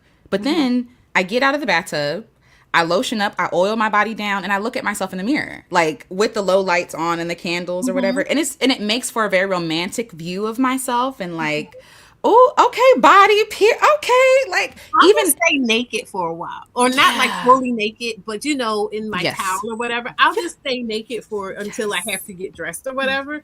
Because I yes, do have an appreciation for my body as it is, but hmm in terms of like just standing in front of a mirror, I right, don't necessarily right, do that. right. But I sit and exist in my body, and I'm quite comfortable and again cozy. My body's cozy. Yes, cozy. Shout out to Yes, he's Beyonce, but cozy. yes, yes, right. Like there's this, and to that point, like I'm still working on my body image as well. Like my Mhm. body image issues, that went back from childhood. But I'm having being able to look at my body not from a place of being consumed by other Mhm. people has been really like mind blowing. Which is why one of the Mhm. reasons why I do look up how the body works and why it works the way that it works. Like because I'm this is for me. Like I'm looking at myself and saying, "Oh, you're not good enough. You're not pretty enough." And the whole time my body It's is doing pumping. all this amazing What? stuff. I like that too. Like when you really fully understand and grasp what's going on Yeah. around things, it does help you to put it into perspective a Yeah. lot. And Yeah. did you see the discourse about like naked moms? Did you I've heard a see? lot about that. I grew Did up you with a hear naked about the mom. naked? I'm kind of a naked. I'm not naked all the time, but I don't really like pants in the house. I don't do bras. And like I said, after a bath or whatever, I can just sit around in like my wrapper, but my kids are comfortable with their bodies. Like I see how comfortable they are with their bodies. And I love that because it's like there is this thing where you need a point of reference. If you have a mom that's like treating the body as it's nasty, treating your body as if nasty, cover that up. This, then that becomes a thing. But once I saw that discourse, I'm like, yeah, there is something of freeness about just, oh, this is a woman's body. This is what a woman's body actually looks like. It's soft in these places. It's round in these places. It's not optimized for, consumption. It just is. That's a wonderful thing that I'm so glad so many people are experiencing. Yes, me too. I think that's beautiful because I do think that is there is something like the first things I learned about my body were from my mother. Not that she sat me down and No, talked to me about it. well, Watching. these kids watch Hmm. you, Hmm. okay? And we assume in our hubris that, oh, we can just tell these kids what to do because we're the parent. Okay, you can tell them whatever, but they're watching you. So what are they picking up on that they're watching that you're not even aware is going on, that you're not even aware you're doing? Exactly. Exactly. Which is why we should love ourselves even more, right? Mhm. Like I understand. Oop, hold on, gotta block something. I don't know what that says. But yeah, like I think it's really beautiful to see. So I went to this what is it called? Korean spa. I think I shared Mhm. this. And like there were ladies of all ages, right? Like Mhm. in these beautiful bodies that were not, like you said, like optimized like Mhm. for male consumption. Like these were women in their 20s, 30s, 40s, 50s, 60s, 70s, 80s. Like, and you're seeing the body as it really is in every stage. This is a body that had children. This is a body, you know what I'm saying? You can see the C-section scars, you can see the stretch Mhm. marks, you can see the cellulite. Did you also know that most women have cellulite? Like 90 something percent of women have cellulite, and we think it's a problem to fix. It's a Like natural process it's of a the natural body. it's a natural process. But they convince us to hate our bodies so that we keep buying their stuff and we keep chasing after these unrealistic goals or whatever. Like, and again, I'm not against doing whatever you want. Do whatever you want. Mhm. Just make sure you're doing it for you, right? Because trends change, okay? Like, but I want you to like yourself, right? And so like I was thinking about that and I was like, you know what? All this messaging that we get from it's from other people to hate my body. There's no real reason. There's no real reason to hate my body except that somebody told me to hate my body or someone compared it to something else. And I Mhm. really am trying to see my body not as a product. Like I'm really trying, and it's really hard, by the way, but I'm really trying. I'm really trying to not see myself as a product or as a tool or as a mule, or shout out to Erica De Niro TV, a mule made Mhm. in a mattress, right? Like see myself beyond being useful to somebody else. Like see myself just beautiful, period. You know? I will say one of the things that I like about myself is how I when I said like the relationship with myself, for me, when I talk about like changes that could be made to my body, some of it is like I want to see what I can do with this thing as a tool. If you understand, you know what I like. I want to see what I can do because if I'm this bomb in this body that is not, optimized, what if? So I'm very curious. I just kind of want to see. I just want to see. That's all. I just want to see. Again, there's nothing wrong with that, by the way. There's nothing, I'm not, as you do, listen, you do that, period. Like, I Just think, customizations. Just yes, yes. on my Wait, vessel. yes. Not colonizer fabrics. Hold on. That's funny. That's hilarious. But yes, I love that. Like, yes, I don't think there's any shame with doing anything that you want to do to your body. Again, as long I just okay, there's no wrong way to do it, right? But I want to make Mhm. sure that people are doing it because they want to do it. And like, Yeah, yes, yeah. you Not know, like, oh, if I do this, people are gonna love me. I don't give a damn. right. There's too many people. Like I got love. People love me. Yes. You know Yes. what I mean? And it's Yes. not about, oh, I want different kinds of people that wouldn't look, because that's something else that Right. I'm still working through was especially specifically about weight. I did not want to pursue weight loss because I did not want people who wouldn't have loved me like this. to now becoming, and trying to capitalize off of whatever they think I have valuable in a smaller body. And so I'm still unpacking like that perspective to move past it, to go for what I authentically want. Absolutely. It's very layered and nuanced, and everything, even I would love for everything to be in separate boxes. But yeah, it is all wrapped up, and I think that we can acknowledge the messiness and still do the things, So yes, yes. Okay. So I want to talk about Project You. Okay, girl. Okay. So please tell us, what exactly is Project You, and I want to start with the idea. Where did the idea come from? And then we can go from there. But I want to hear all your thoughts, all your things. Okay. So Project You is a 3-day online summit that I am hosting with Alecia. She's gonna be there. But so here's the deal. This is what happened. When the election happened, like that night, we were all in a Discord and we were talking and this and that and the other. And then at a certain point, it became clear where this was going. And so, like I said, I got tired. I closed the computer and I just turned over and went to sleep. And when I got up the next morning, I had to take my daughter to school. Mind you, I'm looking out the window at my daughter's school right now. It's literally on the next block. And right up this little block right here, and we're right there. And I, getting ready to leave the house and then leaving the house, I felt a palpable fear and anxiety because I was just like, I want to run. I literally wanted to grab my baby and run away from the United States. And I couldn't because I'm like, okay, I don't got no money. I don't have no connections. I don't have nothing. I need to, what's that called?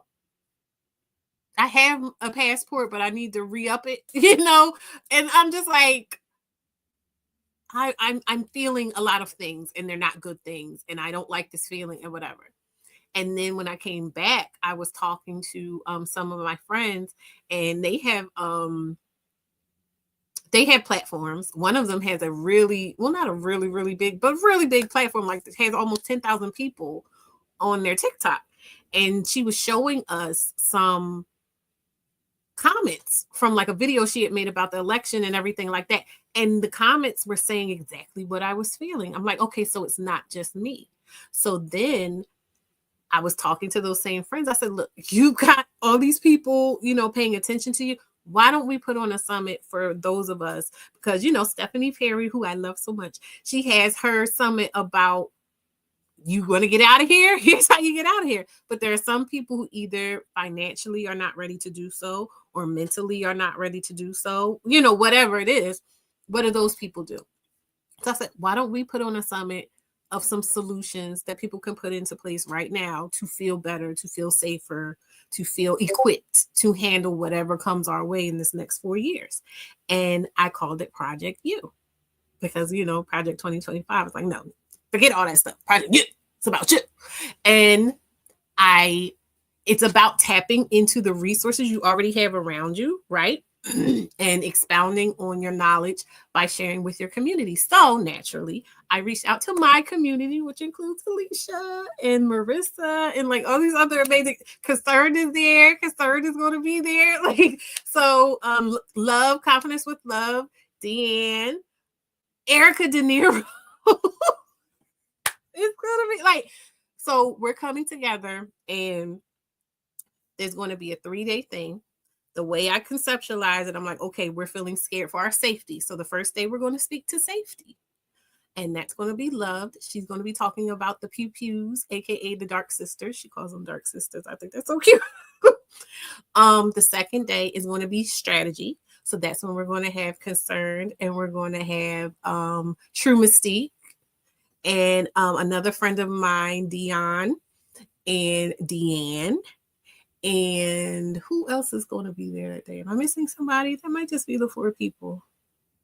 Yeah, because the rest of the people are going to be in. Yeah, so they're going to be talking about strategy. They're going to be talking about AI. They're going to be talking about crypto, but it's going to be about what crypto is and how it is used, what it's supposed to be used for, etc., etc. So it's just like a brush up so you understand what it is.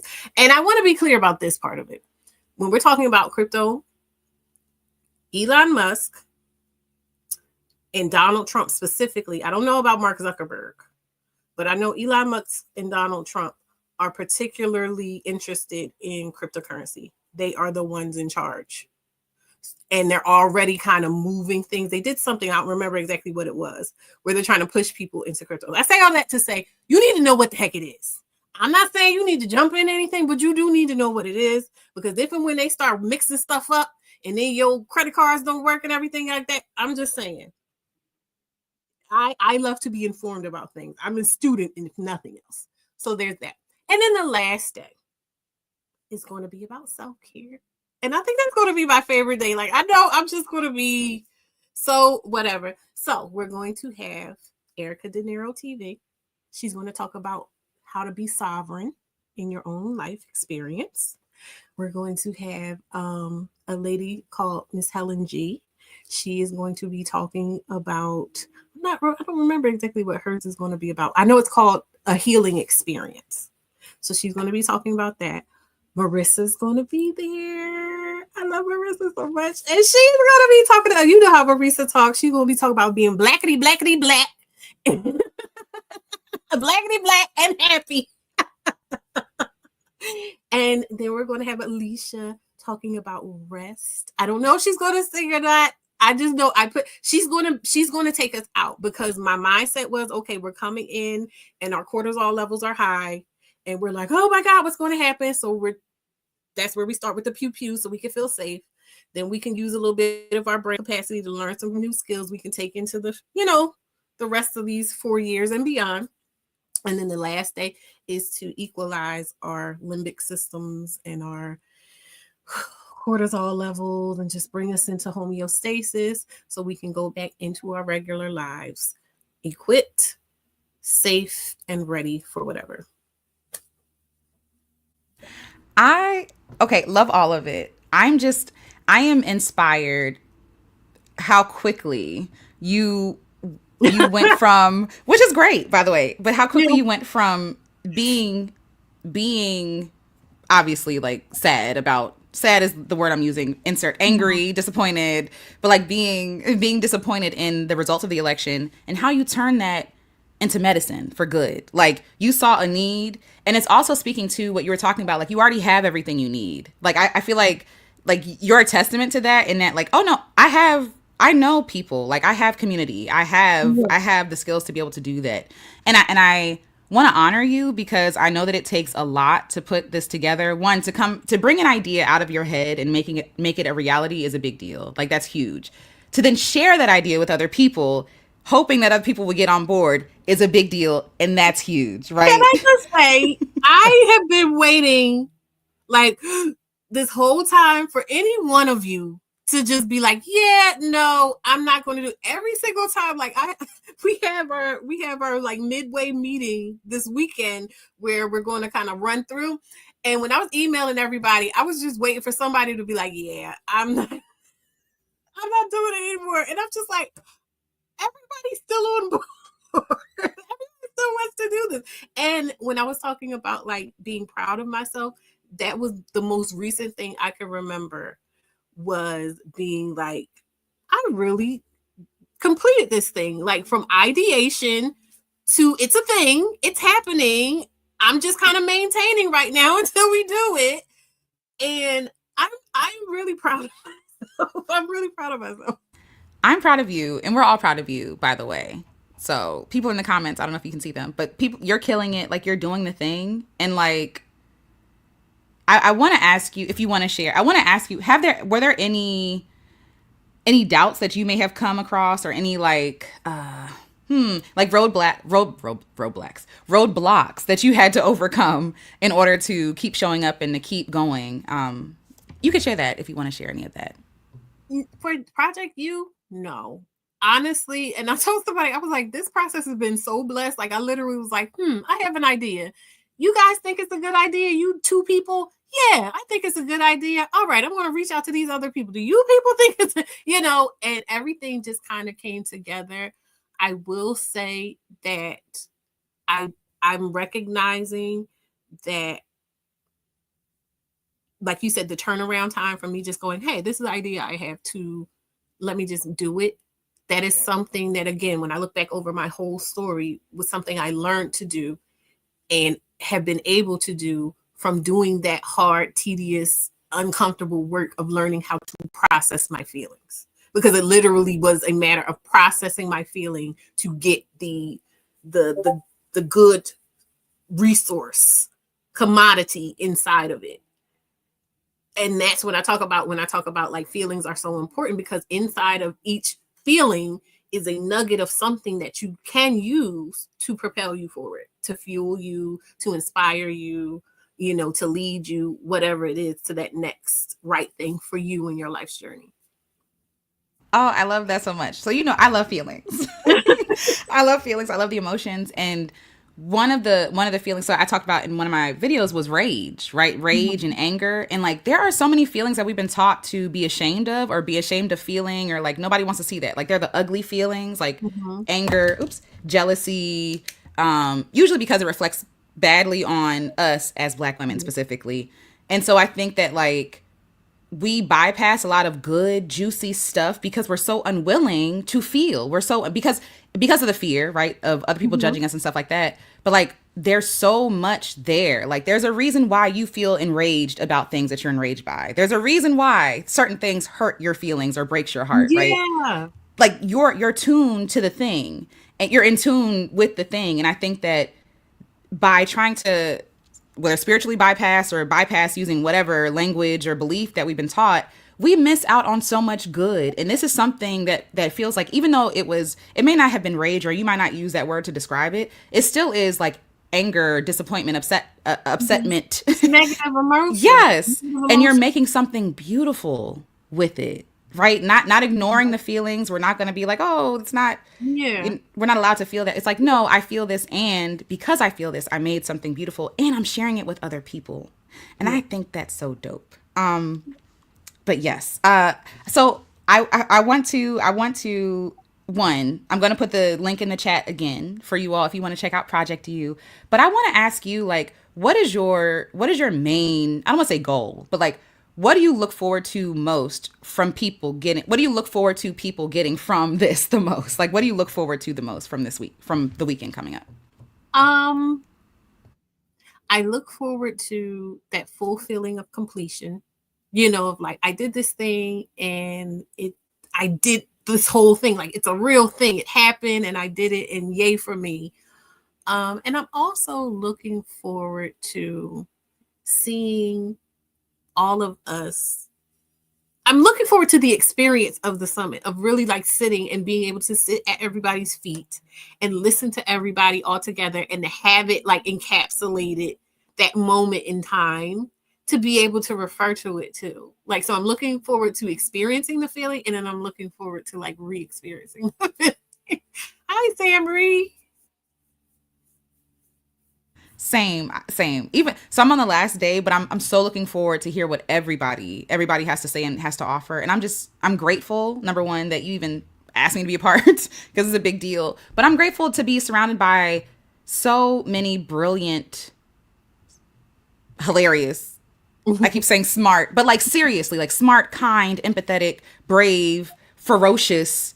I'm not gonna say fearless, but like women who feel the fear and do it anyway. Women who take up space and be like, you know what, I'm gonna do the thing. And I feel like this is a testament of who you are too. Like, yes, you know how people say like you are the sum of the people you hang around with. Again, I don't know if I believe all that, but I do think that our friends reflect on us. And I think that the community that was willing to be like, yes, absolutely, I'm in, is a testament to you and like what you have to offer to other people, and how kind and supportive you are to other people. Like when you ask, it's an absolute yes because of who you are, So like you're a great community member. And so because of that, it's like reciprocity. Like you've shown up here, you'll be behind the scenes for a lot of stuff, Vitamin, and you deserve your flowers and your support. And I love you. So period. So I'm excited.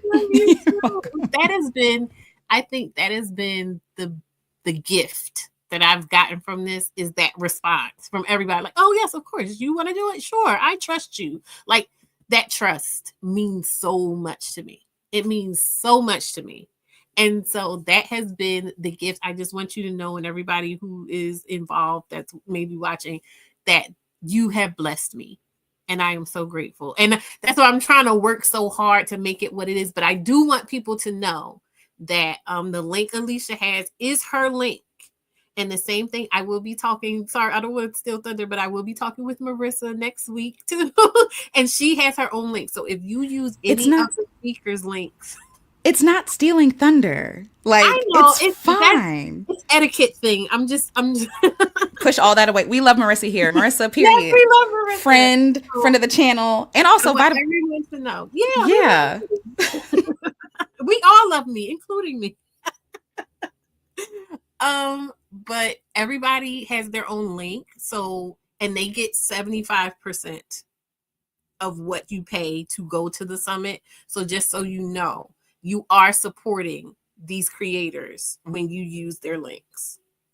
So that was really important to me too. I wanted to make sure that you guys got value from it. Yeah. And thank you for being transparent about that too. Because I don't know what you wanted to share, what you didn't want to share, but I just think that's so generous also. Like that is really generous. And yeah. So again, all the super chats, all those things, I'm gonna send it to Vitamin directly after we're finished this. If people want to send in a Cash App or something, so YouTube don't take it, that's fine too. But whatever, like I want you to be supported. I just want you to feel seen and to feel like you're being given all these flowers because you give so many people so many flowers. You know what I mean? And I'm also going to share your channel. Please tell us about your channel, where we can find you, all those things. And I'm going to get the links. Absolutely. So my platform is Level Up Single Mom. I think I'm on all the things. I'm on specifically YouTube. That's where you could do the most for me if you're not already followed, subscribed. I'm going back and forth between TikTok speaking. So if you're not already subscribed, please subscribe to me on YouTube and give my stuff a watch. I think you'll like it if you like these types of conversations because we get deep. And I'm also on TikTok. I'm trying to struggling there. And you know, this is a tangent. I'm struggling on TikTok because I just found out recently that like you have to block your mutuals if they're not interacting with your stuff on TikTok because it kills you in the algorithm. And so like I'm Oh, still struggling trying to weed out who is just a looky loo over there. And it's nothing personal, but it's like I'm trying to do something here. I don't got time. So, but I'm on TikTok. I am on Facebook. I don't really go on Facebook too much, but and I know they're the enemy, but ads are a tangible thing. Like that's something else. Like you're about to start getting more content from me about like what I'm actually doing behind the scenes because even though you don't see me talk, I'm always doing something behind the scenes. And that's when I realized like I have a story to tell about how I've actually been building this platform. So you're going to see more from me in terms of like letting you know what is going on, what I'm doing for Level Up Single Mom behind the scenes. But yeah, YouTube, Level Up Single Mom, TikTok, Level Up Single Mom. Those are the most important ones to me. yes. Okay, then I'll be sure to include the TikTok link under this video for those who might be rewatching. So it should be there. So please go follow. Please go support. I wanna. I don't know. I'm gonna read you what I wrote down in here. As we start to close out. Um, I love that you stepped into your power to empower other people. And that is a gift that a lot of people might not give because some people want power for themselves, but you are a very powerful person, but you use that power to empower others. And I think that that's beautiful. I think that that's generous, and I think that that's kind. And you are a kind person. You're a ferocious person. You're a brave person. You're someone that I admire, I look up to. And you're someone that has had a beautiful impact on my own life and has given me permission to take up space in ways that I didn't feel I had permission to before. So thank you. Thank you. Yes. Okay. If you want, is it okay to share your Cash App and Yeah. okay. Okay, period. So if do you have a Cash App? What is the I do. It's okay. now I have to look. It's $ something. Let me see. Cash App. And thank you all for being generous with our guest. Thank you so much. Of course, of course. How do I'm trying to find it. It's okay. Take your time. Not who am I? Who am I? That's Okay. funny. So It doesn't matter that part. Can Okay. you see? Yes. It's level up single. Okay, yes. Level up. Oop. My Oh, caps lock is I can backwards. do this.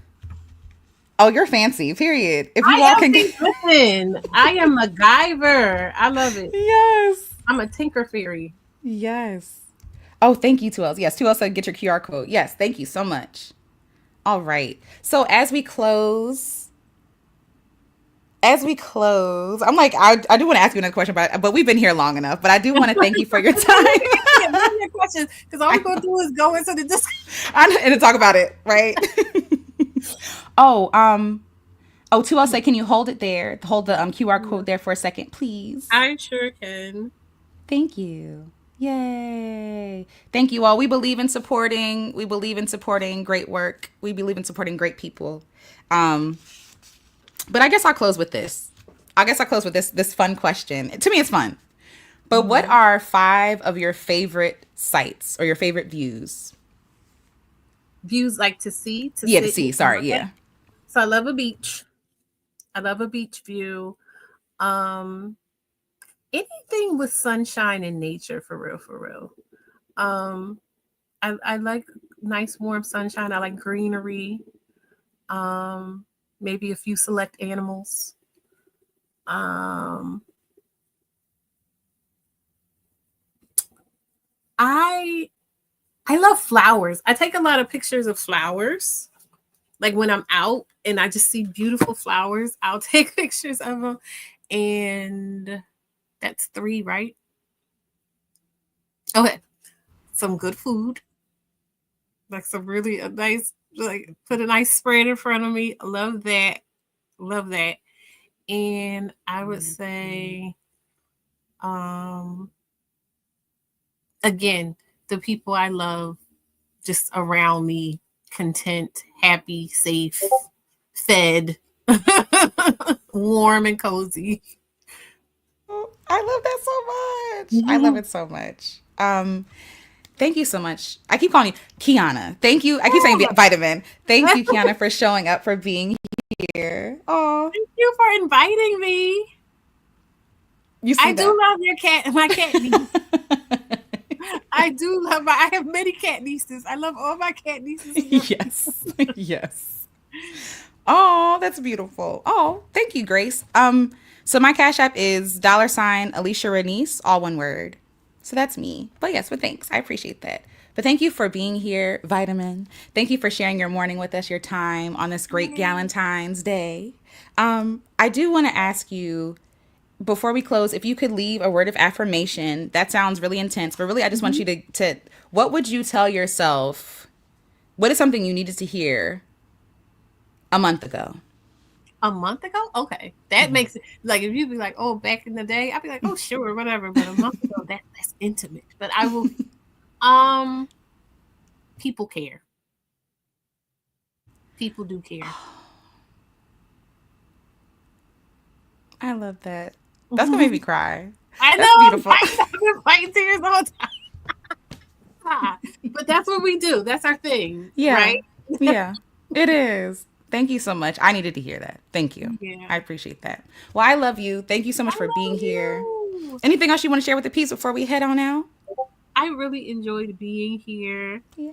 I am hoping that I get enough clarity to put together some of the talks me and Alicia were supposed to no, have. it's all good. It's all good. I know, I know. It's Please bear with me. Like I always come Yes. back and I'll be like, oh yeah, I'm going to be more consistent. But it's like in this process, like I said, of giving myself grace and like feeling my way through. Yeah. Sometimes it's just like it's not time yet. Like just chill. Yes. So I'm trying to stop, refrain from making promises that I can't necessarily keep. Yes. Yeah. But just know, just keep your eye on me, okay? Like Yes. even in the periphery, because when I do say things, it's because I actually have something to say to what we were talking about earlier, with Yeah. not just putting out to feed the algorithm. Yeah. Yeah. I am very intentional about making sure that what it is that I'm putting out is of a benefit Mm-hmm. to Mm-hmm. people. So for that reason, I'm very discerning about what I talk about and how I talk about it. And that takes time. No, thank you. Thank you. Thank you for sharing that and also for giving me permission. Cause same. I have said so many things. I'm gonna do X, Y, and Z Mm-hmm. and the best whatever. And then I'd be like, why did I do this to myself? Take your time. It's like, oh, and they're waiting, and I I didn't know. do anything, and then there's the pressure. Yes. And I'm letting everybody down. Everybody hates me. Now I'm not trustworthy anymore. And They then don't think I'm I'm serious. popping up everywhere else, like, hey guys, I'm just hanging out. Yes. Yes. I Just get running it. around. I get it. We got to give ourselves grace. We have the best intentions, but we are one person. Like, so yes, I love that. Give yourself grace. Give us grace, y'all. We trying our best. And again, thank you. I don't know what else to say, but thank you. Everyone is saying this was awesome. Let's go cry together in the Discord. Love you both. Love you too, two L's. We love you Yes. too. Heart. Yes. Millennial heart. Millennial hearts. Because I can't What is do it? with the other hand. It's what's like happening? this. Child. I don't think my thumbs are long enough for that. Hold This on. is too angular for It me. is. My round heart.